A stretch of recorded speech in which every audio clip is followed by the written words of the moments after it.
Buonasera e benvenuti al TG Sicilia, alle principali notizie di oggi.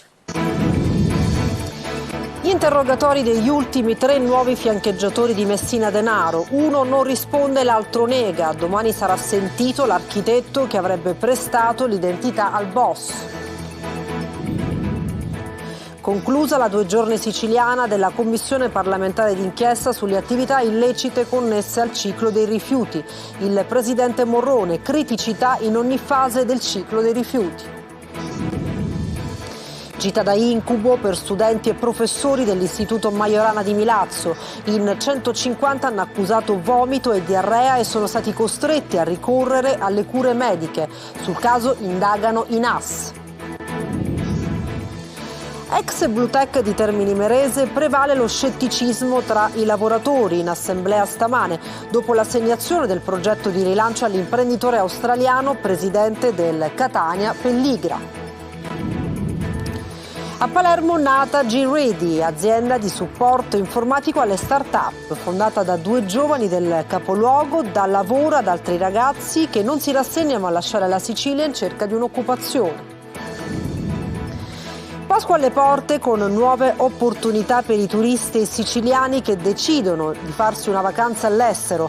Aeroporti con numeri da record, presentato il nuovo collegamento aereo Palermo-Malta. Successo a Catania di Hic et Nunc, qui e ora, lo spettacolo di 11 ragazzi con la sindrome di Down raccontano il loro mondo attraverso i loro occhi.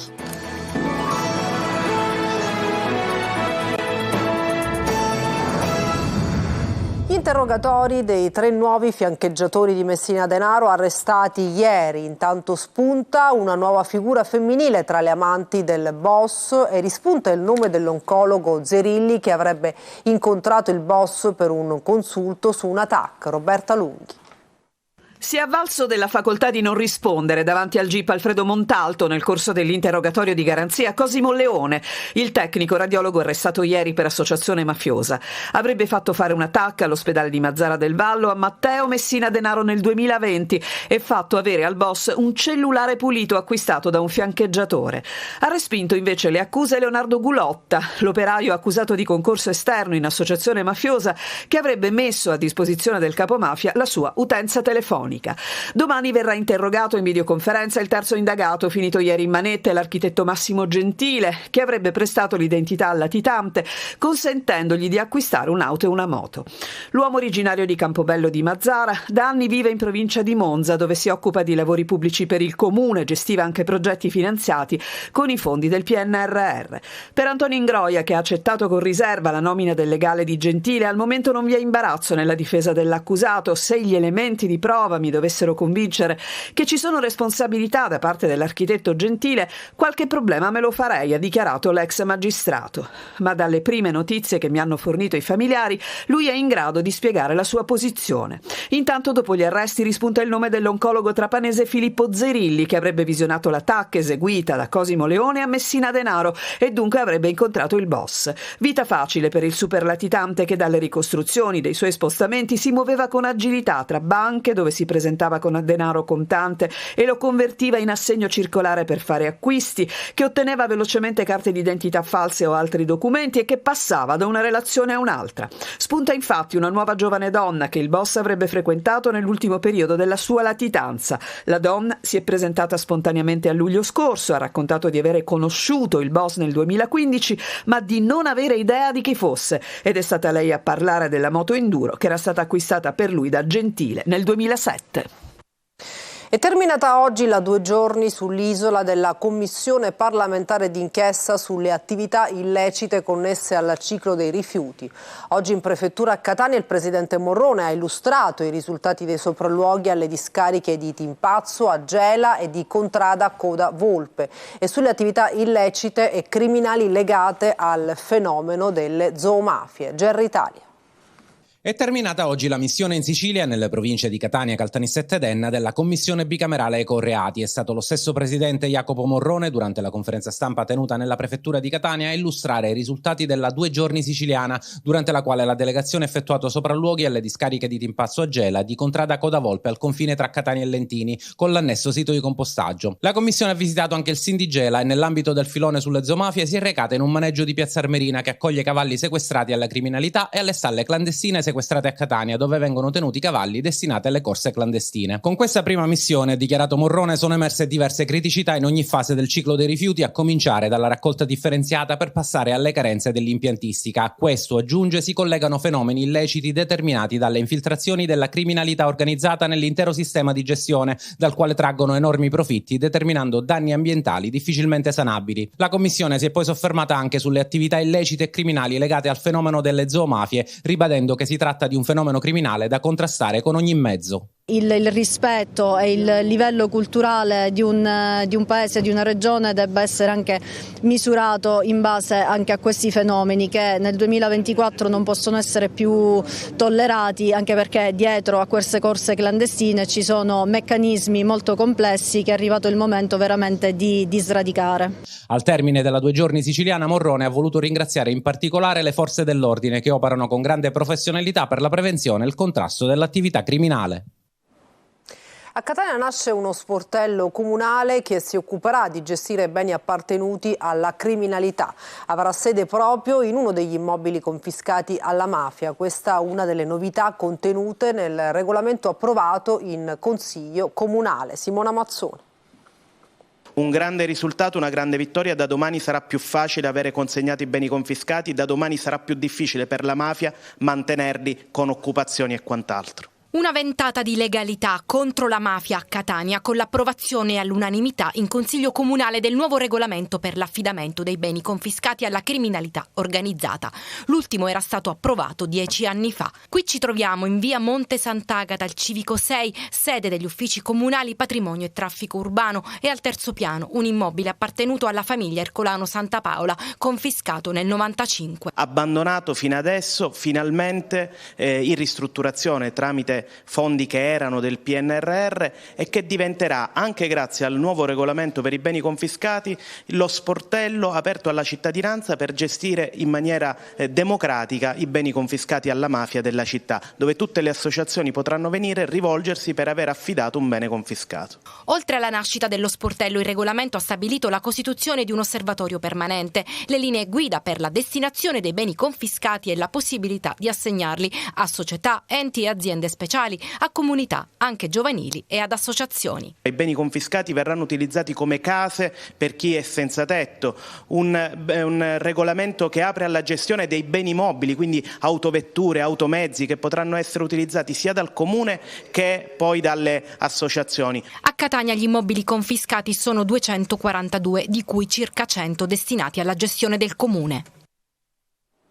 Gita in Puglia da dimenticare per 150 studenti dell'Istituto Majorana di Milazzo. Tutti hanno accusato vomito e diarrea e sono stati costretti a ricorrere alle cure mediche. Sul caso indagano i NAS dei Carabinieri. Francesco Triolo. Sono 150 tra studenti e professori dell'Istituto Majorana di Milazzo, in gita scolastica in provincia di Brindisi, le persone che hanno accusato dolori addominali con vomito e diarrea durante il loro soggiorno in un albergo di Fasano.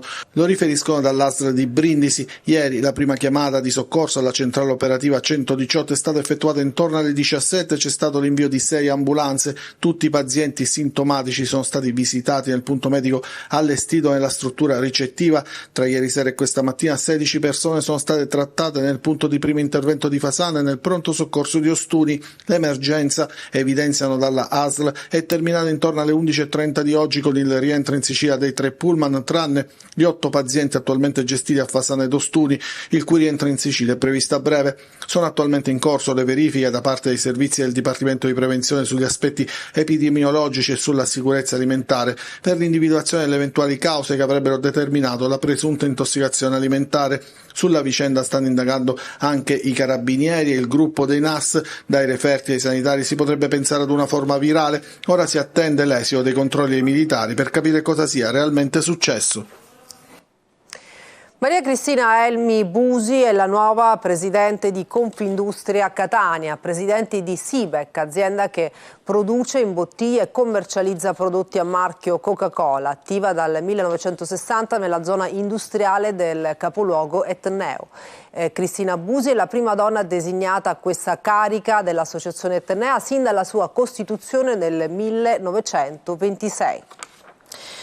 Ancora scetticismo tra gli ex lavoratori Fiat e Bluetech dopo l'assegnazione del progetto di rilancio dello stabilimento di Termini Imerese all'attuale presidente del Catania Ross Pelligra. Questa mattina assemblea dei lavoratori davanti i cancelli della fabbrica. Eva Spampinato.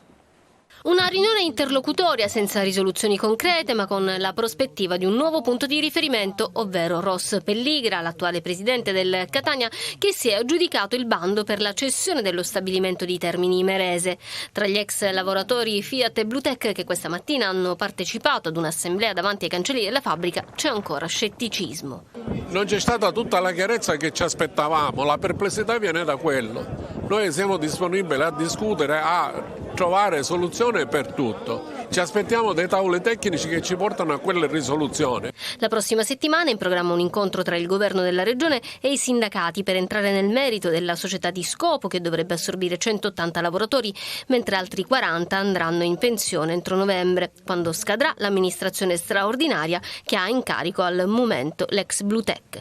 Non si conosce ancora nel dettaglio il progetto industriale di Pelligra Holding, che dovrebbe farsi carico di 350 lavoratori ex Bluetech. I punti sono soprattutto quello della rioccupazione dei 543 dipendenti Bluetech e 200 dell'indotto. Questo è il punto delicato. Sappiamo che il 4 novembre scade l'amministrazione straordinaria e gli strumenti di tutela. Per queste ragioni noi chiederemo subito il confronto con l'assessorato al lavoro, attività produttive, per conoscere bene i dettagli di questo bacino di scopo regionale. Intanto oggi il ministro delle imprese e del Made in Italy, Adolfo Urso, ha autorizzato il perfezionamento dell'atto di cessione del ramo d'azienda di Termini Imerese di Bluetech SPA in amministrazione straordinaria alla Pelligra Italia Holding SRL, in quanto aggiudicataria della gara. Il piano di Pelligra è risultato l'unico pienamente rispondente alla disciplina di gara rispetto alle altre 5 in tutto offerte ricevute. In una Sicilia dove molti giovani ogni anno vanno via, in cui aumenta la percentuale della disoccupazione, c'è chi resta e ha creato un business vincente. Nella nostra regione ci sono grandi opportunità, dicono, basta sfruttarle. Sentiamo Marco Gullà. Ciao, sono Manuel, ho 20 anni. Ciao, sono Francesco, ho 20 anni. Abbiamo creato G-Ready e vogliamo rimanere in Sicilia. Cos'è G-Ready? Un'azienda che si occupa di supporto informatico alle start-up, fondata da questi due giovani palermitani. E così, in una terra dove molti giovani vanno via alla ricerca di un lavoro, loro due hanno deciso di restare. E indovinate chi sono i loro dipendenti? Semplice, i loro ex compagni di classe. L'idea è nata da me quando avevo 14 anni, ho iniziato a sviluppare con i primi linguaggi di programmazione, i primi software per gli amici e i parenti. Le cose sono andate bene, da lì ho iniziato a radunare un piccolo team di sviluppatori, compagni delle scuole superiori, con cui abbiamo deciso poi pian piano di sviluppare il tutto. Restare in Sicilia anzi è pure riguardo certi aspetti anche più comodo rispetto al costo di vita inferiore rispetto magari a paesi, a città del nord, è molto più conveniente. All'età di 14 anni i due ventenni avevano già le idee chiare. Nel momento in cui appunto nei primi mesi, nei primi anni di studio ci siamo un attimo confrontati con amici e parenti per iniziare a sviluppare i primi software gestionali, i primi siti web, le prime applicazioni, con cui abbiamo avuto modo di poter capire che effettivamente il nostro lavoro era richiesto, era un qualcosa che potesse servire. E così nasce la loro azienda, che ha già un ottimo fatturato. Ai giovani che vogliono andare via cosa possiamo dire? Restate, trovatevi l'opportunità, perché ci sono davvero molte opportunità. Trovate quello che vi piace fare e createci un business sopra se riuscite. Oliveti di Ragalna minacciati da piromani e incivili, ora si muove la regione, intanto prosegue la bonifica di strade e piazzole e le telecamere stanno per entrare in funzione. I nuovi sviluppi dell'inchiesta di Tonino De Mana. L'assessore regionale al territorio e all'ambiente Elena Pagana e il comandante della forestale Luca Ferlito visiteranno gli oliveti secolari di Ragalna. È la prima rassicurazione delle istituzioni dopo il nostro servizio che ha acceso le telecamere, le nostre, sui terreni e sugli ettari di oliveti secolari messi a rischio dagli incendi scaturiti da rifiuti abbandonati lungo le strade. Un precedente che ha spinto gli imprenditori locali ad intervenire chiedendo aiuto alle istituzioni e sollecitando una maggiore attenzione al territorio e all'ambiente. Non si fermano i mezzi del comune di Ragalna che bonificano la strada che separa i comuni di Ragalna e Santa Maria di Licodia, dove si affacciano gli oliveti antichi, patrimonio per la biodiversità dell'Etna, protetti dal presidio Slow Food degli olivi secolari. Gli alberi che vedete, di cui ci siamo occupati ieri, saranno osservati speciali e per questo preservati da un sistema di videosorveglianza collegato direttamente alla Polizia Municipale di Ragalna. Sbloccato l'impasse burocratico, le 6 telecamere su ammissione del vice sindaco di Ragalna, Saladino, saranno operative entro Pasqua. Una corsa contro il tempo che servirà a tutelare il territorio, visto che dopo le scampagnate gli immancabili incivili si sbarazzano dei rifiuti, lasciandoli ovunque, dalle campagne alle strade, deturpando un territorio patrimonio dell'umanità. A Messina 3 egiziani minorenni ospiti di un centro di accoglienza sono stati fermati perché ritenuti responsabili dell'aggressione a un altro giovane in pieno centro. Francesco Triolo. Avevano puntato un cappellino e lo smartphone di un giovane che passeggiava in pieno centro a Messina un sabato sera, atteggiamento da bulletti, prima lo hanno avvicinato, poi spintonato, quindi aggredito e picchiato con calci e pugni, scaraventandolo per terra e minacciandolo anche con una spranga di ferro. Quindi gli hanno portato via lo smartphone e il cappellino e sono fuggiti. Il giovane ha sporto denuncia alla vicina stazione dei Carabinieri fornendo la loro descrizione. Grazie anche alle immagini delle telecamere di sorveglianza, i Carabinieri li hanno identificati in poche ore. Si tratta di 3 egiziani minorenni, tutti di 17 anni, ospiti attualmente in un centro di accoglienza per minori di Messina. I giovani, seppure tutti incensurati, erano già conosciuti ai militari dell'Arma perché frequentatori di Piazza Cheroli e piuttosto noti negli ambienti giovanili per i loro atteggiamenti appunto da bulletti. Le accuse per loro sono di rapina aggravata e lesioni personali. A firmare il provvedimento del GIP del Tribunale dei minorenni, i Carabinieri hanno recuperato lo smartphone del ragazzino e i 3 sono stati rinchiusi in un centro di prima accoglienza per minori. A Catania un confronto in occasione dei 32 anni del 118, il servizio di emergenza da tempo alle prese con carenze di organico. Il presidente Castro, sistema virtuoso anche se affrontiamo giornalmente tante criticità. Tonino De Mano. Una storia lunga 32 anni fatta di emergenze perché loro vivono di emergenze, specie dall'istituzione del servizio di emergenza urgenza 118. Un sistema nato e pensato per ridurre le morti evitabili e le disabilità legate a incidenti o condizioni patologiche improvvise, rispondendo con una complessa flotta di mezzi diversificati per tipologia di assistenza e coordinati da una centrale operativa, oggi affidata al numero unico di emergenza 112. È il convegno dal tema prospettive del sistema emergenziale organizzato al Palazzo della Cultura di Catania ha rappresentato un'occasione di confronto anche con operatori specializzati di altre regioni per cercare di migliorare e garantire il più possibile un'assistenza immediata. Tutto è perfettibile, va chiaramente implementato e noi lo stiamo facendo quello che è l'organico, però possiamo dire di un sistema a mio avviso virtuoso. E non mancano le criticità alla voce carenza di organico. Devo dire che già abbiamo attivato tutte le procedure per implementare, per rimpolpare il nostro organico e quindi da questo punto di vista siamo presenti perché il servizio del 118 è molto delicato. Ambulanze che devono fronteggiare anche i problemi della strada, come abbiamo denunciato nei nostri servizi nella congestionata via Santa Sofia. Ci vuole anche da un lato l'attivazione da parte degli organi competenti amministrativi, dall'altro anche la civiltà dei cittadini che deve capire che quell'ambulanza può essere un momento decisivo, importante per salvare una vita umana. Il convegno, promosso dalla SEUS, è stato patrocinato da Regione, Comune e Città Metropolitana di Catania. La Sicilia è sempre più attrazione di turisti, ma al contempo tanti siciliani avranno sempre più collegamenti aerei verso altre destinazioni. È stato presentato il nuovo collegamento aereo Palermo-Malta. Marco Gullà. C'è chi arriva e chi va. In un periodo di grandi numeri per gli aeroporti siciliani, un nuovo aereo volerà da Palermo verso Malta. In un'ora circa si potrà raggiungere l'isola. Dal 24 aprile abbiamo questa possibilità, anzi i cittadini della provincia di Palermo e non solo avranno la possibilità di partire dal Falcone Borsellino per Malta.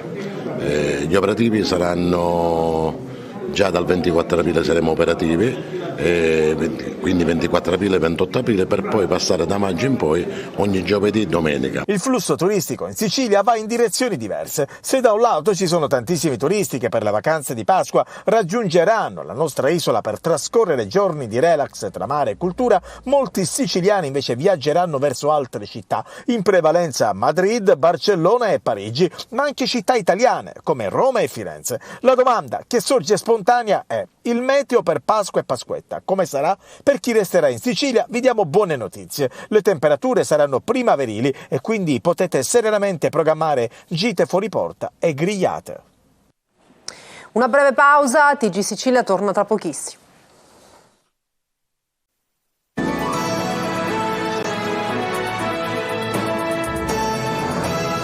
Bentornati al TG Sicilia, parliamo di spettacolo, successo a Catania di Hic et Nunc, Qui e Ora, lo spettacolo in cui 11 ragazzi con la sindrome di Down raccontano il mondo visto attraverso i loro occhi. Eva Spampinato. Uno spettacolo semplice ma coraggioso che esorta a fermarsi un attimo e riflettere su cosa si può fare per vivere al meglio il nostro tempo. Hic et Nunc è il lavoro teatrale del regista Tony Bellone, andato in scena al Centro Culture Contemporanee Zoo di Catania, un progetto realizzato dalla sezione di Catania dell'Associazione Italiana Persone Down, che ha visto protagonisti 11 ragazzi con la sindrome che, tra oggetti scenici disparati, musiche di ogni tempo e repentini cambi di situazione, conducono lo spettatore in un ideale viaggio introspettivo, capace di far emergere luci e ombre del passato, la consapevolezza del presente di sé e un modo altro di guardare al futuro. Io ho fatto tanti anni, tante recitazioni, spettacoli, cose varie. È una cosa più bella che c'è nella nostra vita. Il loro marciapiede innanzitutto è l'essere privi di malizia, puri di cuore e onesti, molto sinceri. I ragazzi portano in scena se stessi e la loro personalità, senza battute a memoria. Questo spettacolo è stato fatto in occasione della giornata mondiale della trisomia 21, noi siamo presenti tutti gli anni e questo è un lavoro teatrale molto ma molto bello. Il messaggio è quello di essere liberi da tutte quelle sovrastrutture che oggi come oggi la società ci impone, quelli dell'apparire a tutti i costi. Invece potremmo e dovremmo tirare un pochino il freno a mano e viverci la vita così per come viene, godendo anche delle piccole cose. E per stasera noi ci fermiamo, grazie per averci seguito e buona serata.